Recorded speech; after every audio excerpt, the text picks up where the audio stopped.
Right. All right, ready? Okay. All right, so today what we're going to be doing is we're going to be giving you some skills that are going to help you mentally to help improve your performance.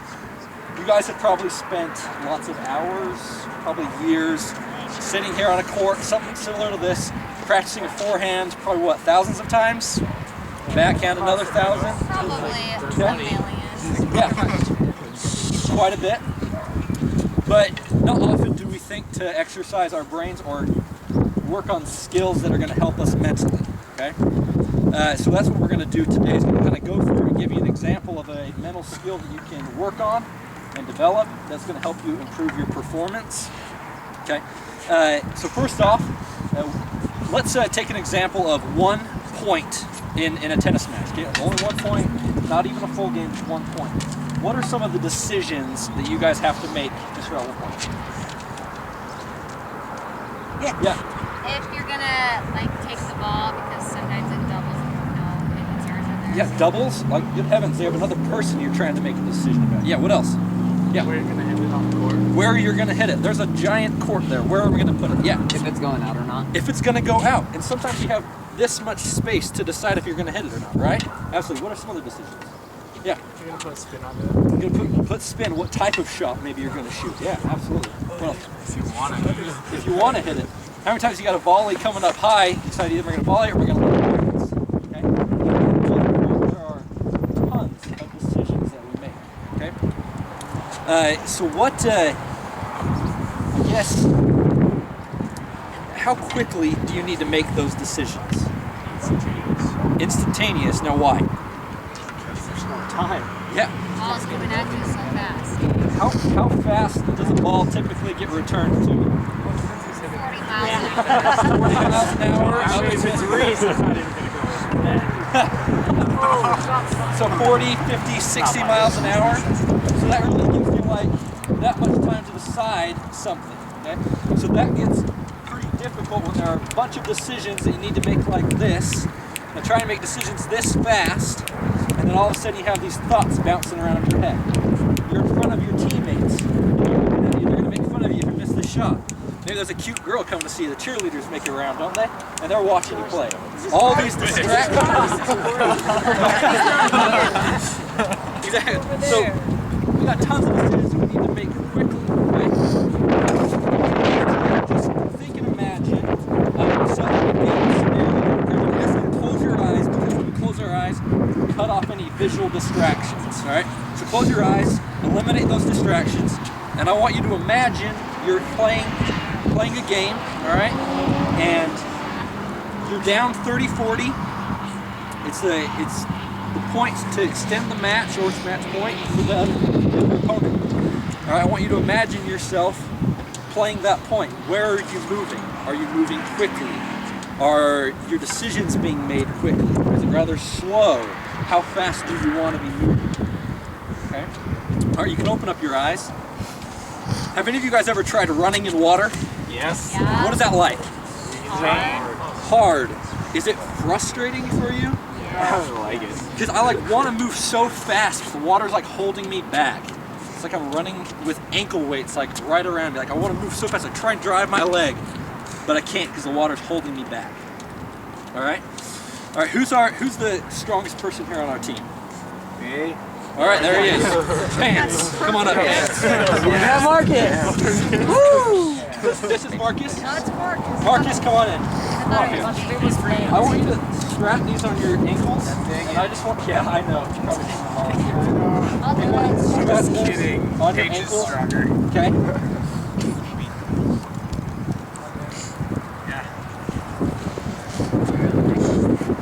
Okay. This is a fashion statement, right? I wear these on a daily basis. Where'd you get these? I've like had them for like 20 years. Amazon? Amazon, yeah. Anyway, okay, Marcus, I just want you to stand right here. We're gonna keep going through our group session. Okay. I just want you to, okay, keep doing that. Okay. Dang it. When we have we're making these decisions during our game. When we're trying to run through water and something's holding us back, when we're playing, we have these like negative thoughts that come through our minds. They kind of act as an extra weight. And we're trying to do something, we're trying to act quickly, We got something holding us back. More tired than you probably would be. I'm taking my shoes off. Taking your shoes off, okay? Now, what would it be like to do that and wear those for like an entire game? It'd be kind of fun, you know? Fun? Yeah, you gotta want to try it. An entire match. No, What? never mind. Get kind of tired? Yeah. Now imagine carrying an extra weight with you for an entire season. I mean, eventually your legs probably get a little stronger, right? But in the meantime, it'd be holding us back. You'd want to move fast, but I didn't tell you to stop. Keep going. You would want to be moving quickly, but there's something holding you back.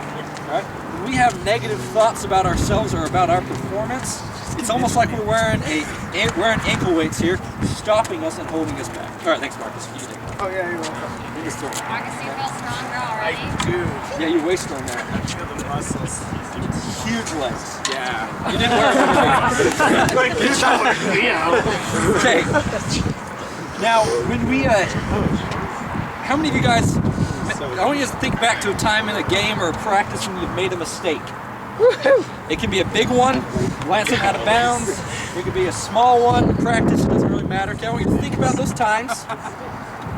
And what sort of thoughts do you have about yourself and your performance after you make a mistake? Positive. Not good?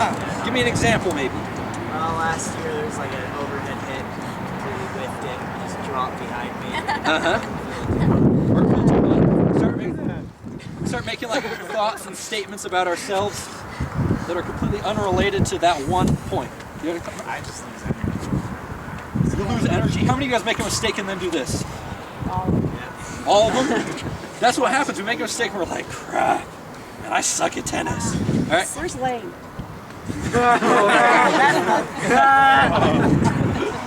We make a mistake. We make a one occurrence mistake, something that doesn't even matter to the future, but we start making attributions or we start thinking about ourselves, man, I'm terrible.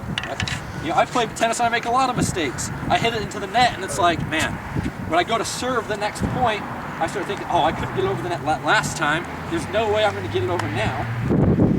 The fact that I hit it into the net really has no bearing on whether I land my serve or not. But because I keep that negative thought with me, it's not like I'm not just playing that point, okay? I need a couple volunteers. You don't have to wear ankle weights, okay? You and you, okay? Just grab your tennis rackets and just go out here. You don't need to go across the net. And I just want you guys to hit this ball back and forth to each other, okay? Not against me. Just hitting it, okay? Just hitting it. So go ahead right there. You're just tapping it back and forth across, okay?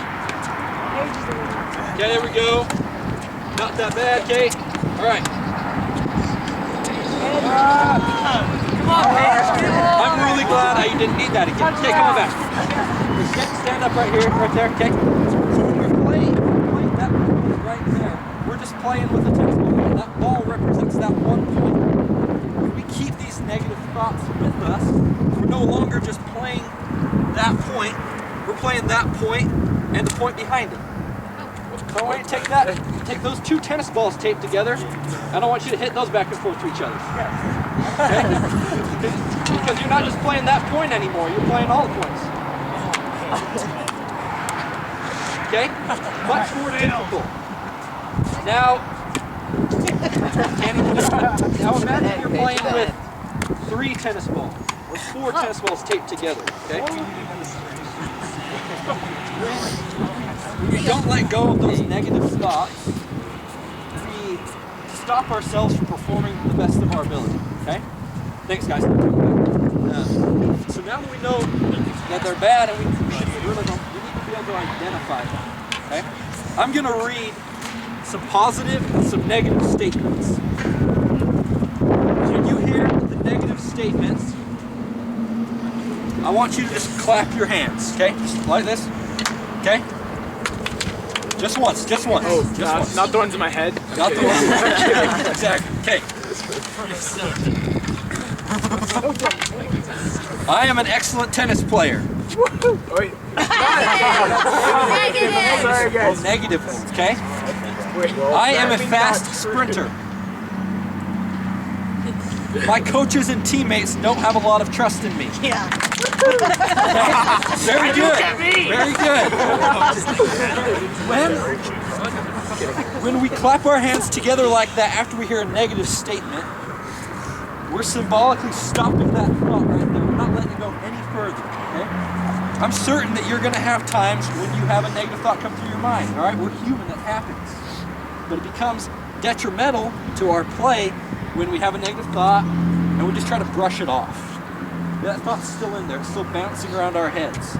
We got to learn how to stop it and get it out. Okay? I'm going to keep going. When you hear that negative statement, I want you to clap your hands. Let's stop that thought. I can never return a ball with my backhand. Very good. I work hard during practice.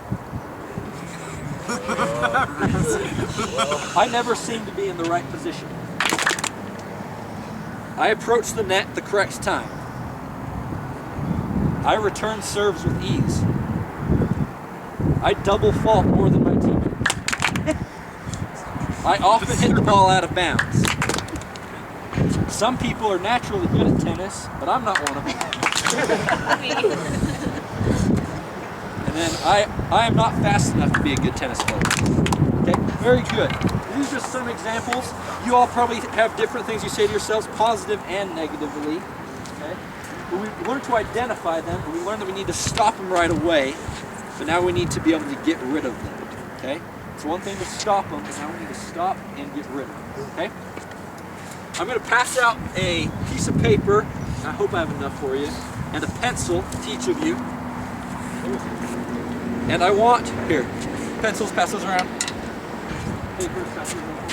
Okay. I want you to take this piece of paper with this pencil. If you need to share a pencil, go for it. I want you to write down one negative statement that you find yourself telling. Okay? One negative statement, either about your tennis, it could be about school, it could be about a relationship, something where it's negative, okay? So go ahead and write that down. Oh, I got one. Often these statements kind of come in the form of an I am or I can't type thing. We start making these attributions about ourselves. Okay, go ahead and write those down.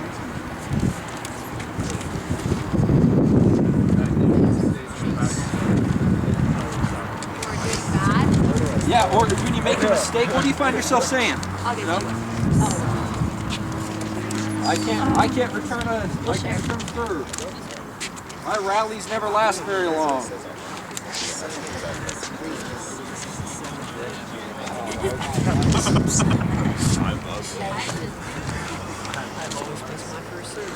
gotta hurry because we're sharing a pen.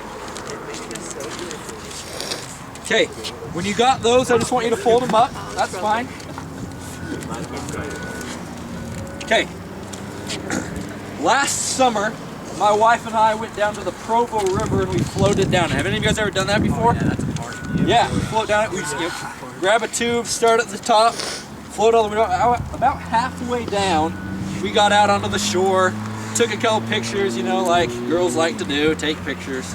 And as I stood on that shore, I watched as people would start over here on my left, or I guess on your left, and they floated down, and within a matter of minutes, they were gone from my sight. They just floated right past me.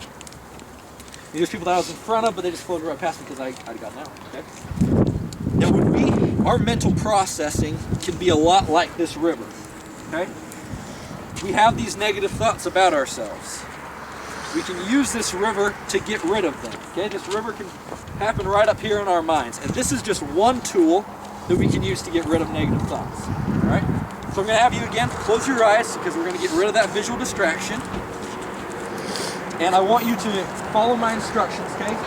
So we have our eyes closed. I want you to imagine you're picturing yourself standing in front of a fast-flowing river. It could be the Provo River, any river that you've been to, okay? I want you to see that thought that you wrote down, that one that keeps bouncing around your heads. The ones that you want to get rid of, but it just always seems to be there, okay? I want you to crumple up that picture. I want you to toss it into the river. Throw it into the river, okay? As you do that, the river takes that thought and carries it out of your mind. You no longer are thinking about that thought, it's no longer bouncing around your heads. Okay? You can open up your eyes. Okay? That's just one tool that you can use to get rid of negative thoughts. You visualize that negative thought leaving. Alright? You can use that in practice. You can use that in competition. As you get older and your competition increases, you can continue to do that. Because I promise you that your performance is going to be hindered when you're playing with negative thoughts from the past. If you let that negative thought stick around, it's going to impact your performance. You're not going to be able to perform to the level that you could. So your coaches are out here trying to teach you all the physical skills, make sure that you're always landing your serve, always hitting it in bounds. But if we mentally get in the way, then we're getting in the way of our physical practice. Okay? So I've told you a lot of things today. In a short amount of time, I've given you tons of information. Yep. So I want 5 of you to share with me one thing that you are going to take away from today and do. All right, one thing that you're going to remember. All right, take. Whenever I feel upset that something didn't go right in a match, whether it was because of me or because of someone, my partner or whatever. I need to just remember that I need to come down and try to do better. Okay, absolutely. Thank you. Another person. Marcus. I won't be dragged down by negative thoughts and/or ankle weights. Good. Won't be dragged down by negative thoughts. Yeah. Bad thoughts in the river. Throw bad thoughts in the river. The past point doesn't matter. Past Plays point. well as you want. Absolutely. Past point doesn't matter. Good or bad. Okay. One more. Okay. Get rid of negative thoughts. All right. If I tell you to stop thinking negatively, I want you guys to clear your minds. Clear your minds. Can you do that? Clear your mind. Clear your mind. Clear your mind. Clear your mind. Can you do that? Really not. Not really. Not really, no. Your mind is always active. How can I clear my You may clear that negative thought from your mind, but if you don't do anything about it, what's to stop a negative thought from coming back? Nothing. We need to fill our mind with something else. We get rid of the negative and fill it with something else. So I'm going to give you some homework. It's not math, don't worry, because I don't even know how to do that. But what I'm going to ask you to do is I want you to spend some time thinking about what you're going to do to occupy your mind. So when you get rid of the negative thoughts, what are you going to say? It could be a phrase, a statement, anything that's going to occupy your mind. Okay? For me, when I play tennis, my little statement that I say, whenever I make mistakes, I clear it, I throw it in the river, and I say to myself, John, left, right, left. Because that's the process that I'm going to do to win my point, is I'm going to hit you to the left, my left, hit you to my right, and hit you back to my left. So not only does it tell me what I'm going to do when I play, but it also reminds me, I think, of marching. It reminds me that I have a process, there's something that I need to do. So it's something silly, left, right, left, but it occupies my mind so that I don't dwell on negative thoughts. It refocuses me to what I want to do. So take some time. You're going to rely on your coaches to follow up. If you ever see them, they appear negative or appear down, I want you to ask them, all right, what's occupying your mind? Is it a negative thought or is that positive process? Okay? I know that if you use this is something that's going to help you as you move forward with your playing days. Okay? Anyway, thank you very much. Guys, good job.